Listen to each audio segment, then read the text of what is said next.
Hello guys and gals, and this is part 13 of the Fables of Leonardo Da Vinci. And let's see, the last one that we visited, that we read was, okay, that was a couple episodes back. We're getting near the end of the book, that's the point. The one in the bell tower, the stone in the road, the falcon and the duck, the flames in the cauldron. We are to the vine and the old tree. Then the lion and the lamb. But anyways. Oh, first of all, this we'll go over the copyright information. Always have to do that. Okay, here we go. This is Fables of Leonardo Da Vinci, interpreted and transcribed by Bruno Nardini. Introduction by Margaret Meeks, and we covered the introduction and the foreword in a previous video. And illustrated by Adriana Savoisi Mazza. So, and here we are ready for the vine and the old tree.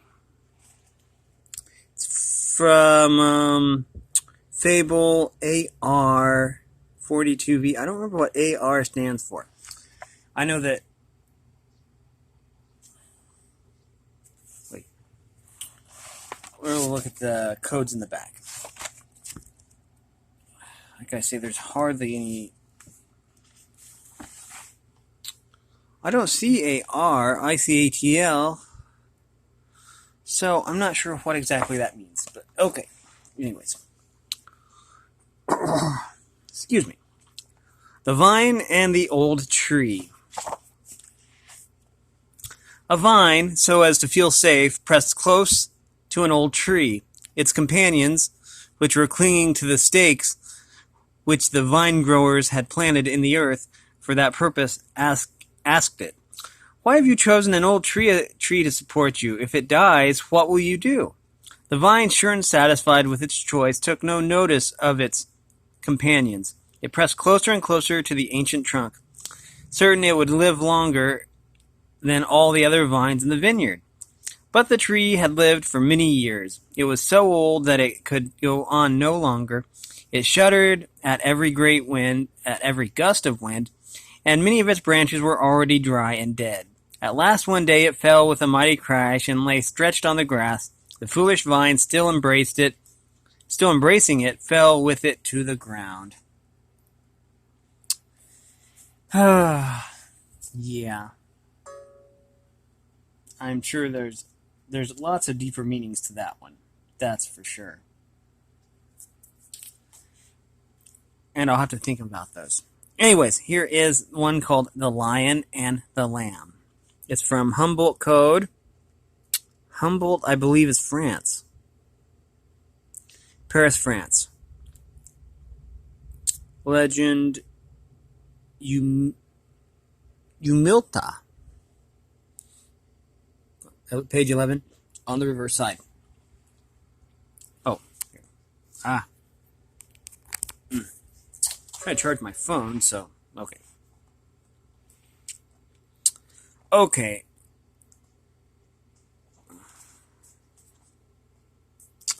One day, a lion in a cage was given a little lamb to eat. The lamb was so humble and innocent that he was not afraid of the lion, but crept close to him, as though the lion were his mother, gazing at him with eyes full of devotion and wonder. The lion, disarmed by such trusting innocence, had not the heart to kill the lamb. Grumbling, he remained with his hunger unsatisfied. That's cute. Okay. Let's see here. I guess that's all. Okay, next we have the Wine of Mahomet. It is from Fable, Atlantic Code, which is, I believe, Milan, Italy. Page 63 on the reverse side. The Wine of Mahomet. There's no pictures on this one, so we'll just look at the sun here and the mole. Wine, that divine juice of the grape, which one day poured into a magnificent gold cup that stood on the table of Mahomet.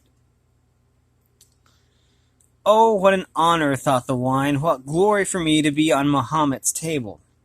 But suddenly a different thought occurred to it, and it said to itself, But what honor and what glory?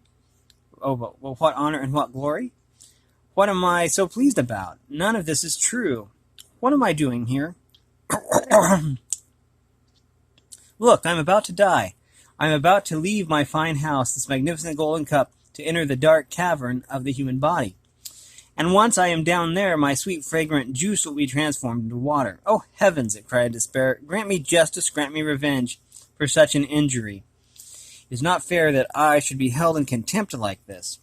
Jupiter, Father Jupiter, it prayed, if this land bears the best and most beautiful grapes in the world, grant that they not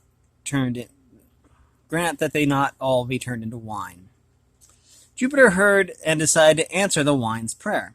When Mahomet had drunk from the golden cup, Jupiter made all the vapors of the wine rush to his head, so that he became drunk. And while he was in the grip of the wine, Mahomet behaved like a madman, doing one stupid thing after another. When at last he was himself again, he made a law forbidding any of his followers to ever drink wine. From then on, the vine, with its pleasant fruit, was left in peace.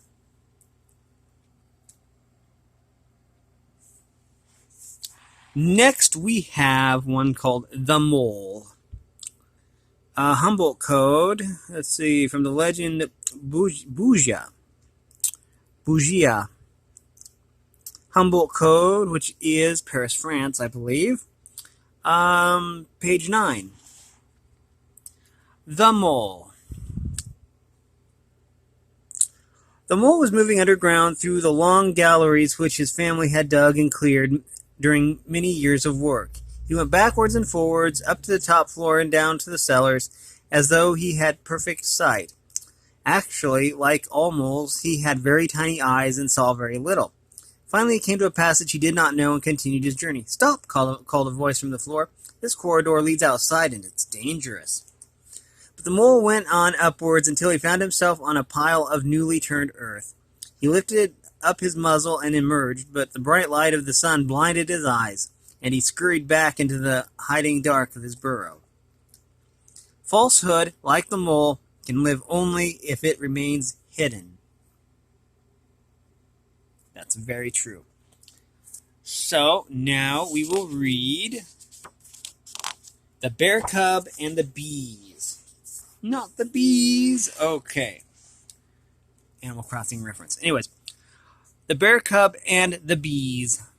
It is from the legend Ira, Humboldt Code, which is Paris, France.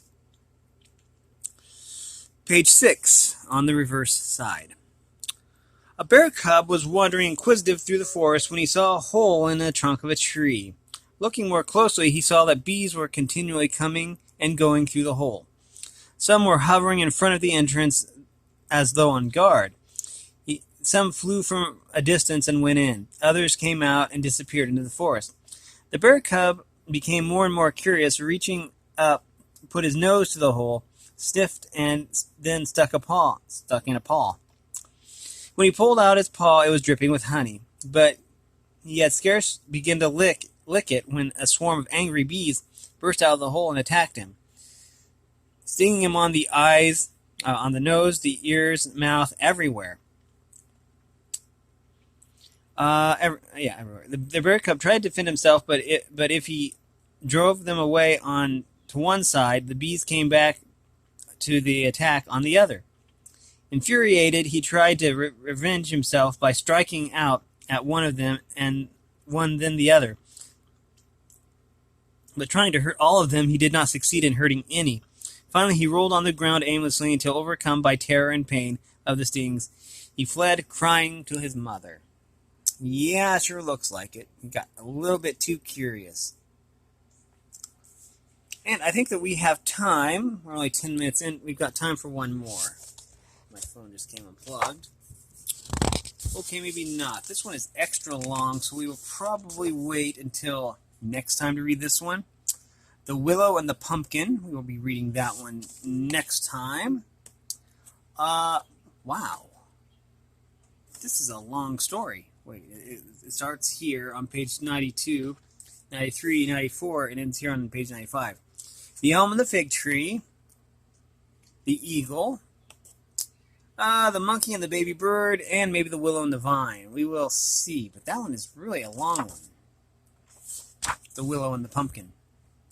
Anyways, this has been the Fables of Leonardo da Vinci.